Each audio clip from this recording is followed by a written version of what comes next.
Hello everyone, in today's tutorial I will show you how to watch movie together with your friends on Zoom.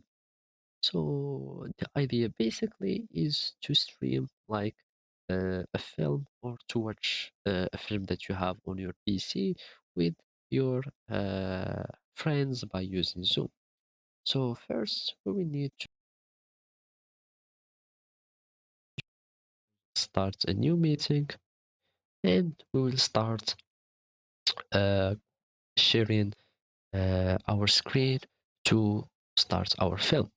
So basically, it's just share this screen, and then we go to a streaming website like this. Go to the Netflix website and uh, to your account and just sign in to your account and start streaming your Netflix films, and you will sign the Netflix the film, and you will start the film, and your uh, friends that have the link of the meetings, so you can just share with them the meetings, so you can invite them by adding emails, or you can just copy the invite link, so you can